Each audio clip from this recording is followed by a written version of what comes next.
கிறிஸ்துக்கள் அன்பான காலைக்கதை நிகழ்ச்சி நேயர்களே, மீண்டும் இந்த நாளிலும் இயேசு நிதான நாமத்தில் உங்களோடு கூட இணைவதில் மிகுந்த மகிழ்ச்சி அடைகிறேன். இந்த நாள் உங்களுக்கு இனியனாக இருக்க இயேசுவின் நாமத்தில் வாழ்த்துதல் சொல்றேன். இன்னைக்கு நமக்கு வருகிற வாக்குத்தத்தத்தின் செய்தி மார்க்கு 8:29. அப்பொழுது அவர், நீங்கள் என்னை யார் என்று சொல்லுகிறீர்கள் என்று கேட்டார். பேதுரு பிரதித்திரமாக, நீர் கிறிஸ்து என்றான் அப்படின்ட்டு சொல்லப்படுகிறது. ஆண்டவராகிய இயேசு கிறிஸ்து இந்த உலகத்தில் ஊழியம் செய்யும் பொழுது தன்னுடைய 12 சீஷர்களையும் தனிமையாக இருக்க ஒரு இடத்துக்கு கூட்டு போவாங்க. மோஸ்ட்லி எங்கே போவாங்கன்னு சொன்னால், அவங்க ரொம்ப அதிகமாக விரும்பி போகிற இடம் அப்படின்னு சொன்னால் பிலிப்பு செசரியா என்ற இடத்துக்கு போவாங்க. பிலிப்பு செசரியா நகரம் என்னச்சுன்னா மிகவும் புகழ் வாழ்ந்த ஒரு நகரம்.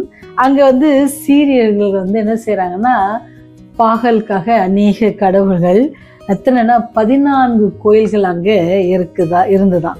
இதை தவிர என்ன இருந்துச்சுன்னா, ஆன் என்ற அல்லது பான் என்னப்பட்ட கடவுள் அங்கே தோன்றியதாக கருதப்பட்ட பெரும் பள்ளத்தாக்கு அங்கே இருக்குது. எல்லாவற்றுக்கும் மேலாக ரோம சக்கரவர்த்தி சீசருக்கு அங்கே ஒரு பளிங்கு கல்லால் ஆன ஒரு பெரிய என்ன செய்கிறாரு கோவில் இருந்தது. அதனை யார் புதுப்பித்து கட்டுறாங்க அப்படின்னு சொன்னால், ஏரோதுவின் நாட்களில் ஏரோதின் மகன் பிலிப்பு அதை புதுப்பித்து அழகுபடுத்தினார்.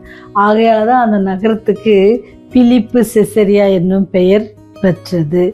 இந்த நகரம் பல பாகால் கடவுளால் நிறைஞ்சிருந்துச்சு. இப்பேற்பட்ட நகரில் தாங்க ஆண்டவர் என்ன செய்கிறாருன்னா, தேவனுடைய ஊழியத்தை அங்கே அவர் இயேசுவானவர் தன்னுடைய ஊழியத்தை ஸ்டார்ட் பண்ணுறாரு. தன்னுடைய சிஷ்யர்களை பார்த்து அப்போ அந்த இடத்துல தான் அவர் கேட்குறாரு, நீங்கள் என்ன யாருன்னு நினைக்கிறீங்க?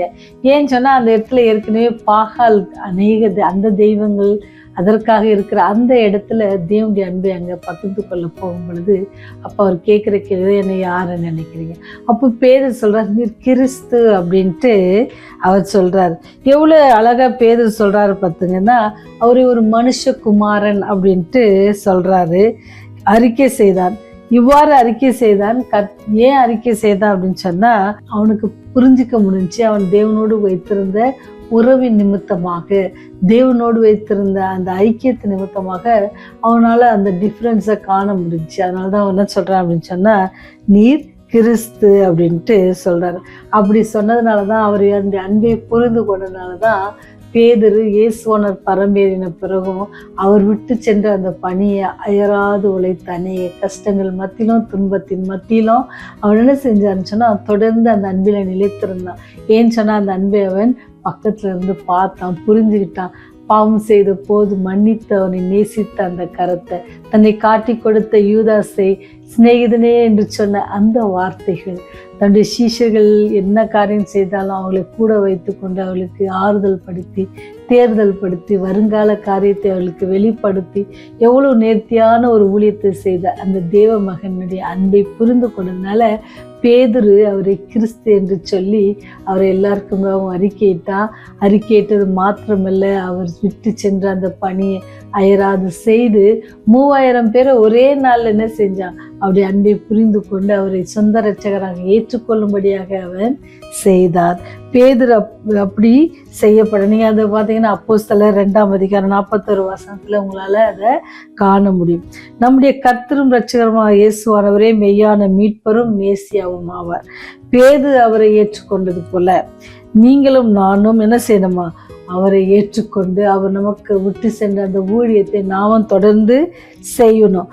அப்போதான் பேதுருக்கு கிறிஸ்து கொடுத்தார் இல்லையா, அந்த வாக்கு தத்தங்கள்லாம் நமக்கு உரியதாகும்.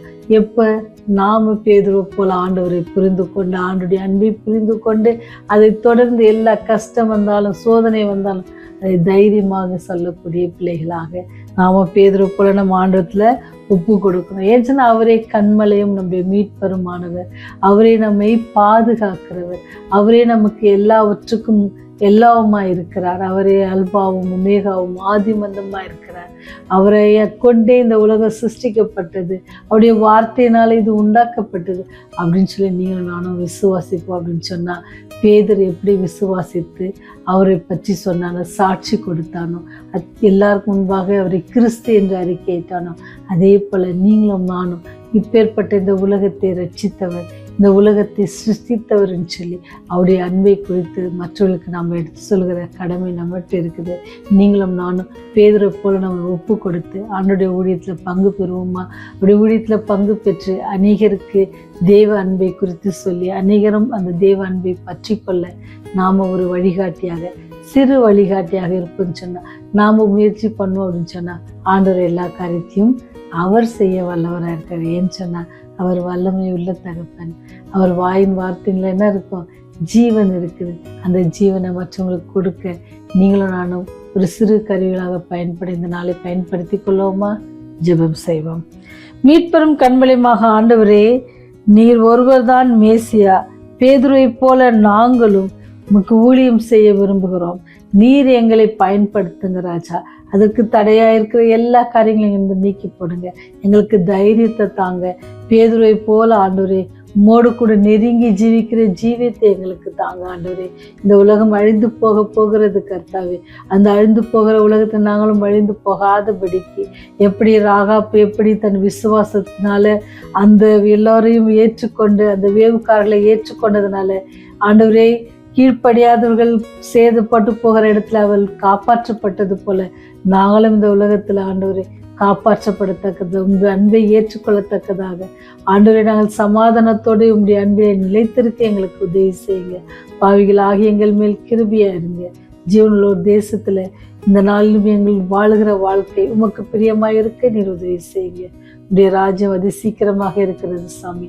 அதில் நாங்களும் ஆண்டவரே எங்களால் ஆதாயப்படுத்தப்பட்ட மக்களும் இந்த செய்தி கேட்கிற ஒவ்வொரு குடும்பங்களும் அவருடைய குடும்பத்தின் பிள்ளைகளும் பேர பிள்ளைகளும் எல்லோரும் ஆண்டவருடைய ராஜ்யம் வந்து சேர நீர் உதவி செய்த வேண்டுமாய் இயேசுவின் வழியாய் ஜெபிக்கிறோம் ஜீவனுள்ள பரலோக தந்தையே.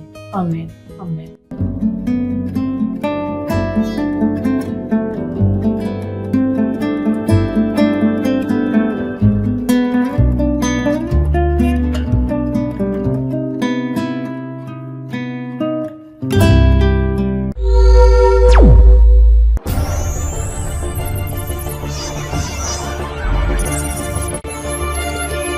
நீங்கள் பார்த்துக் கொண்டிருப்பது உங்கள் ரிவைவல் டிவி.